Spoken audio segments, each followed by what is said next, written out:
Oui, bonjour. C'est Lucie pour vous. C'est pour prévenir qu'on allait mourir, vous le saviez? Non.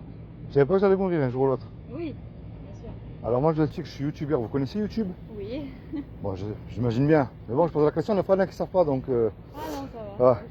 Donc en fait, moi je suis ce qu'on appelle un youtubeur et je me permets surtout de filmer les jeunes. Parce qu'aujourd'hui, on n'aime plus trop les voir. Oui. Alors moi, je prends la peine de venir vous voir. Ah, c'est gentil. Merci. Alors en fait, vous allez voir, c'est pas très long. Ça dure pas 1 heure, ça dure juste quelques minutes. La grande question que je vous pose, vous qui êtes jeune, qu'est-ce que vous croyez après la mort? Parce que de toute manière, on y va tous, jeunes ou moins jeunes. Et ça, on ne peut pas l'acheter. Alors qu'est-ce que vous croyez pour vous? Est-ce que ça s'arrête? Est-ce que ça continue? Vous avez une espérance, une croyance? Ou il n'y a rien pour vous? Moi, j'espère quelque chose après la mort. Moi aussi. De retrouver mes proches morts ou comme ça, que ce soit, Ouais. que ce soit paradis, enfer, on ne sait pas si ça n'existe pas. D'accord. Mais juste retrouver les personnes mortes de mon entourage. Que vous aimez, quoi, ou que vous avez aimé. Ouais. D'accord. Est-ce que vous croyez en Dieu ou pas? Oui. D'accord. Vous êtes de quelle confession? Musulmane, chrétienne? Chrétienne. Donc moi aussi je suis chrétien.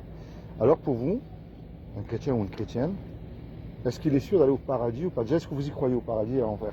Moi, j'y crois. Ouais. Et je pense que je peux pas me permettre de dire si je vais aller au paradis ou en enfer, je laisse Dieu décider Très de bien. mon destin. Ouais. Mais on peut pas savoir. On peut pas savoir Alors, comment. justement, on peut savoir. C'est pour ça que moi, je fais cette démarche envers vous. Prouver que Dieu existe, c'est très facile. Prouver qu'il n'existe pas, déjà, on ne peut pas.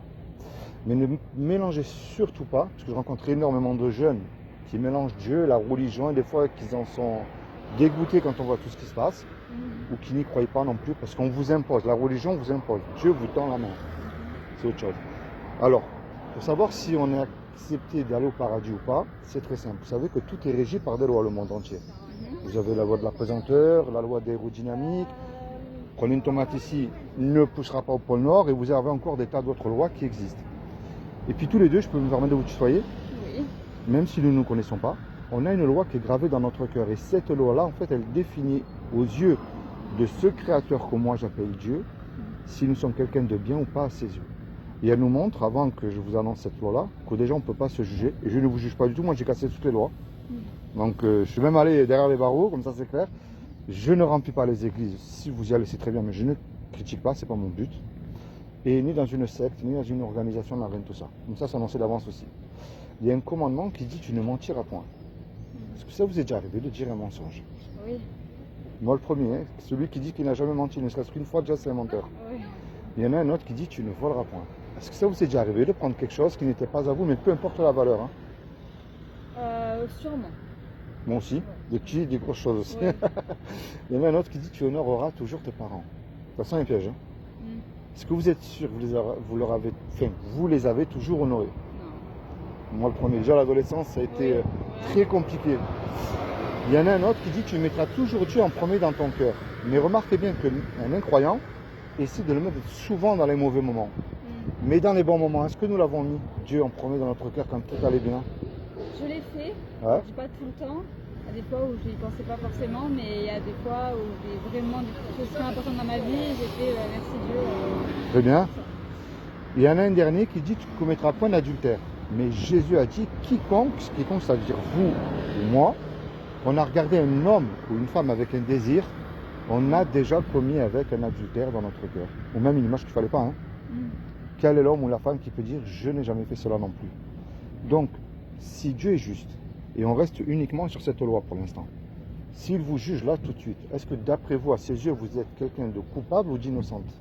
À ses yeux, je suis coupable. Moi aussi. Et donc, ce que nous méritons, et la planète entière, hein, si vous me posez la question, je vais vous répondre oui, l'enfer. Ouais. Parce que nous avons cassé sa loi. Dans la parole de Dieu, il est écrit lorsqu'on casse un seul commandement, c'est comme si on les a tous cassés. Mais ça, c'est la mauvaise nouvelle. Je ne vous ramène pas une mauvaise nouvelle, de bon matin comme ça. Il y a quand même une bonne nouvelle là-dedans parce que je vous ai expliqué quand même que Dieu est un créateur. Alors un créateur, il aime ce qu'il crée. Une musicienne, elle aime sa musique. Constructeur du scooter, il aime les scooters.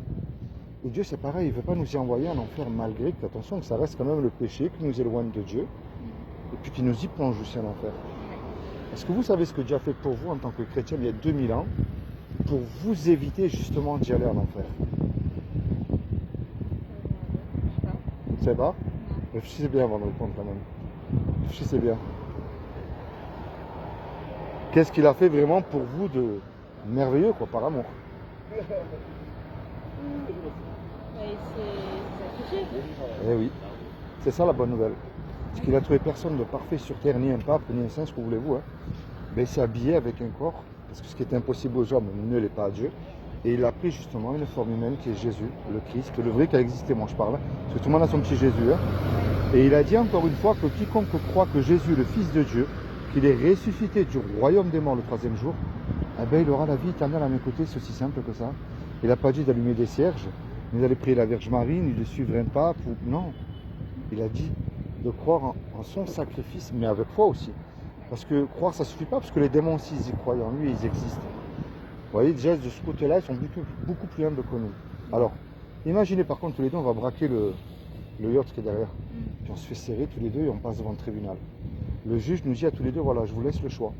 Suite au braquage que vous venez de commettre, vous me donnez une caution d'1 million d'euros, puis je vous laisse libre. Ou sinon, je vous envoie tous les deux 30 ans en prison. Malheureusement, on n'a pas l'argent parce que tous les deux, on s'est fait serrer. Puis on ne peut pas revenir en arrière et effacer le mal qu'on a commis. Et on ne peut pas dire au juge, monsieur le juge, sur la vie de ma mère, c'est fini, je recommence plus, vous êtes bon miséricordieux. Ça marche même pas dans une série de toute manière. Le juge va nous dire, oui, c'est vrai, je suis bon miséricordieux, mais vous me payez la caution, vous partez en prison. On ne sait plus comment faire, hein, tous les deux. Puis tout à coup, il arrivait un homme qu'on ne connaît pas. Il décide par amour pour nous de payer cette caution. Puisque la caution est versée, le juge, lui, il est satisfait, lui, il nous libère. Mais imaginez-vous le film, là, tout de suite. Celui qui a payé la caution, il se présente en retour devant vous. Qu'est-ce que vous allez lui dire à cet homme-là? Merci déjà. Forcément. Puis j'imagine bien, s'il va vous demander un service, à la moindre des choses, vous allez lui rendre, mais vous pouvez. Vous voyez cette image que je viens de vous donner là? C'est ce que Jésus a fait pour vous, sur la croix, il y a 2000 ans. Alors moi, ce que je vous encourage à faire dès aujourd'hui, parce que je ne suis pas mieux que vous, hein. Quelqu'un qui dit qu'il ne pêche pas, ça n'existe pas. Quelqu'un qui dit aussi qu'il a accompli la loi parfaite, il ne serait plus sur terre, hein, il serait directement au paradis. Moi, ce que je vous encourage, c'est que vous vous repentiez de vos péchés chaque jour et toute seule. Et vous lui dites, Seigneur, excuse-moi pour avoir eu un cœur incrédule envers toi, ou de t'avoir délaissé quelque temps. Parce que dites-vous bien une chose, la mort, on ne peut pas lâcher, on y va tous. Mais Dieu vous a donné quelque chose qui est à la fois de merveilleux, mais de dangereux, qu'on ne vous dira jamais. C'est la liberté qu'il vous a donnée, de l'aimer, de le suivre ou pas. Alors maintenant, il y a deux solutions, hein. Soit ce que je vous ai dit depuis le début, écoutez, on a rigolé tous les deux quelques minutes, et puis il n'y a rien après la mort, soit il y a réellement quelque chose, puis c'est vous qui perdez gros. Est-ce que vous avez une Bible déjà? Oui. À vous, personnel? Familiale. On a une chez moi. Est-ce que vous la lisez de temps en temps? Oui, maintenant, je l'ai fait. Ouais. Jeune, c'était un école catholique. Ouais. Maintenant, non, c'est vrai, ça fait longtemps que je l'ai fait. Alors, moi je vais vous faire cadeau d'une Bible, c'est pas une grosse Bible, je vous rassure. À vous, personnel, soulignez ce que vous comprenez. Et puis surtout, mettez en pratique ce que vous comprenez. Ce que vous ne comprenez pas, ben, écoutez, ça viendra plus tard. Moi, il y a des choses que je ne comprends pas. Parce que le plus important, c'est de se rapprocher de celui qui est mort et qui est vivant et qui va revenir. Parce que dites-vous bien une chose, vous êtes jeune, hein, c'est vrai. Vous êtes belle, vous avez toute la vie devant vous, mais je ne peux pas vous garantir 5 minutes. Vous voyez, et vous de même envers moi. Mais la grande question, est-ce que je suis réellement sauvé, réconcilié avec Dieu? Parce qu'il n'y a rien de plus important que ça. Pas comme les hypocrites qui chantent dimanche matin Alléluia à l'église, et puis lundi, mardi, ils ont oublié qu'ils ont chanté Alléluia. Non, c'est tous les jours, vous lisez la Bible.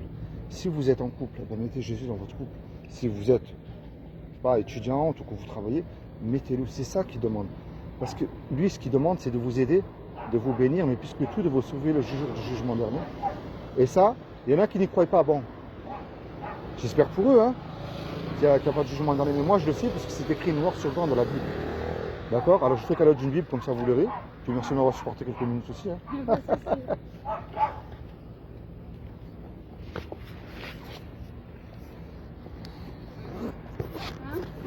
Oui, oui.